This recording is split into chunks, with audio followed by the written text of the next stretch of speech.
Hello everyone, welcome back to my YouTube channel. तो जैसे कि आपको पता है कि हमने क्लास 8 के लिए चैप्टर 1 की एक सीरीज़ स्टार्ट कर रखी है जिसमें हमने क्लोजर प्रॉपर्टी को वेरीफाई किया था। अगर आपने हमारी वो वीडियोस नहीं देखी हैं तो आप उसको देख सकते हैं, जो कि आपकी ये एनसीईआरटी बुक से रहेंगी, है ना। तो कम्यूटेटिव प्रॉपर्टी करेंगे आज। हमारी जो प्रॉपर्टी है second property, that is commutative property.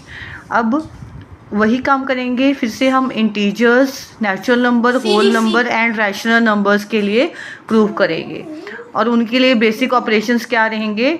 Addition, subtraction, multiplication and division. अब क्लोजर प्रॉपर्टी में हम क्या करते थे, उसकी सिर्फ एक साइड चेक करते थे। जैसे उसमें दो हम नंबर्स लेते थे ए और बी, उसको अंडर एडिशन के लिए ए प्लस बी करते थे, सब्ट्रैक्शन के लिए ए माइनस बी, और मल्टीप्लाई के लिए ए मल्टीप्लाई बी, और डिवीजन के लिए A divide B. Again commutative property के लिए भी हमारे पास दो ही नंबर रहेंगे, बट उसमें हम क्या करेंगे, लेफ्ट हैंड साइड और राइट हैंड साइड दोनों चेक करेंगे। जैसे एडिशन के लिए क्या करना है हमने, A plus B equals to B plus A, ये इसकी लेफ्ट हैंड साइड रहेगी और ये इसकी राइट हैंड साइड रहेगी, राइट। बेसिकली वो कहना क्या चाहता है कि अगर सपोज मैं 2 और 3 दो नंबर ले रही हूँ, 2 में 3 ऐड करूँ तो भी मेरे पास 5 आएगा, और 3 में 2 ऐड करूँ तो भी मेरे पास 5 ही आएगा। ये होती है हमारी कम्यूटेटिव प्रॉपर्टी। तो हम बोलेंगे कि ये जो हमने दो नंबर कंसीडर किए थे 2 और 3, वो क्या करें, कम्यूट कर रहे हैं एक दूसरे के साथ। मतलब हमें दोनों साइड से, लेफ्ट हैंड साइड और राइट हैंड साइड दोनों साइड से हमें सेम आंसर दे रहे हैं। तो स्टार्ट करते हैं। तो हम पहले क्या करेंगे, आज हम स्टार्ट करेंगे नेचुरल नंबर्स के लिए। तो सबसे पहले हम कम्यूटेटिव प्रॉपर्टी करेंगे for natural numbers under addition के लिए। तो हमारा क्या रहेगा, फॉर्मेट क्या रहेगा, A plus B equals to B plus A. तो हमारा फॉर्मेट रहेगा A plus B is equals to B plus A. Again हम लेट करेंगे, फिर से वही हम काम स्टार्ट कर देंगे। ए और बी की दो वैल्यूज एज्यूम करेंगे, क्योंकि नेचुरल नंबर्स की बात करें तो नेचुरल नंबर्स क्या होते हैं हमारे, all positive numbers accept zero को छोड़ के,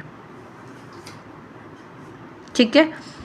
तो ज़ीरो नहीं लेना हमने, बाकी सारे पॉजिटिव नंबर लेंगे। सपोज मैंने यहाँ पे 2 ले लिया और यहाँ पे b की वैल्यू 4 ले ली, तो a plus B is equals to B plus A. This is 2 plus 4 is equals to 4 plus 2, that is 6 is equal to 6।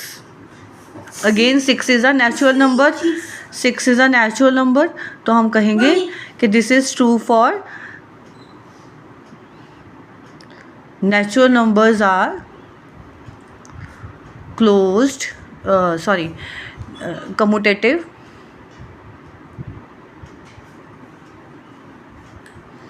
Under addition. ऐसे ही हम माइनस के लिए चेक करेंगे। Again let a is equals to 3 and b is equals to 5। a minus b और b minus ए, left hand side और right hand side check करेंगे। जैसे हम a माइनस बी करेंगे तो हमारे पास बनेगा 3 minus 5 minus 2, which is not a natural number, ठीक है। तो हमारी एक साइड ही जो प्रॉपर्टी है, लेफ्ट हैंड साइड की ही जो प्रॉपर्टी है, वो हमारी फेल हो जाती है, तो हम अदर साइड उसको चेक नहीं करेंगे। तो हम लिख सकते हैं कि natural numbers are not commutative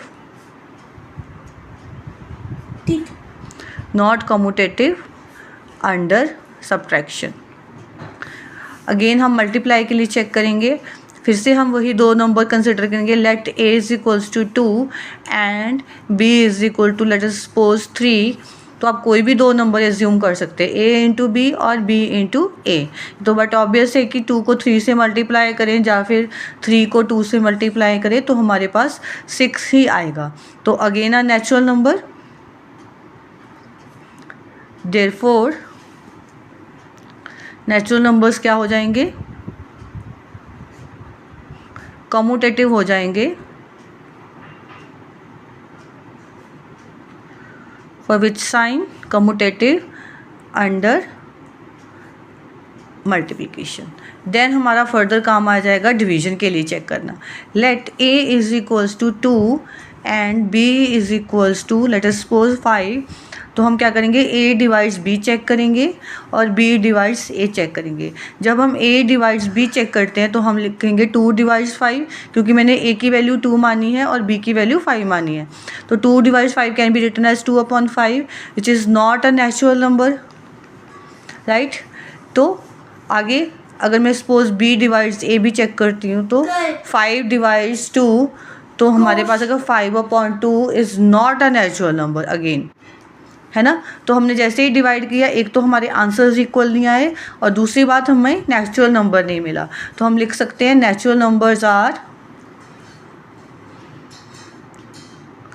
not commutative under division. तो आज हमने क्या सीखा, कम्यूटेटिव प्रॉपर्टी ली, जिसमें हम अगेन वही दो नंबर्स लेंगे बट उसकी एक लेफ्ट हैंड साइड रहती है हमेशा और एक राइट हैंड साइड रहती है। तो उसमें वेरीफाई करना है कि एक तो आंसर्स इक्वल आने चाहिए, दूसरी बात जिसके लिए करें, अगर सपोज हमने नेचुरल नंबर्स के लिए करें तो हमारा जो आंसर्स है वो नेचुरल से ही आना चाहिए। अगर होल्स की बात करेंगे तो होल आना चाहिए, अगर रैशनल्स की बात करेंगे तो रैशनल ही आना चाहिए। तो हमने नेचुरल नंबर्स को अंडर एडिशन के लिए किया तो हमें नेचुरल नंबर ही मिल गया वो, तो हम बोलेंगे कि natural numbers are commutative under addition. ऐसे ही माइनस के लिए करेंगे, जब हमारे पास आंसर्स ही नहीं इक्वल आया और दूसरी बात इक्वल नहीं आया और दूसरी बात हमें नेचुरल नंबर नहीं मिला, क्योंकि हम नेचुरल नंबर्स के लिए चेक कर रहे थे तो नेचुरल नंबर नहीं मिला हमें हमारे पास इंटीजर आ गया, हमें हमारी रिक्वायरमेंट थी नेचुरल नंबर। तो हम लिखेंगे कि natural numbers are not commutative for minus. Then उसके बाद मल्टीप्लिकेशन, वो हो जाएगा कम्यूटेटिव, क्योंकि 2 को 3 से मल्टीप्लाई करें या 3 को 2 से मल्टीप्लाई करें सेम ही आंसर आएगा। फिर उसके बाद हमने डिवीजन के लिए ऐसे ही चेक किया, a डिवाइड्स b और b डिवाइड्स a। पहली बात तो हमें आंसर्स इक्वल नहीं मिले और दूसरी बात जो हमें आंसर्स मिले वो हमें रैशनल्स में मिल गए। तो हम बोलेंगे कि natural numbers are not commutative under division.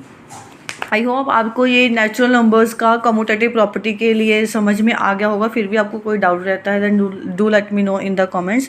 Till then take care, bye bye.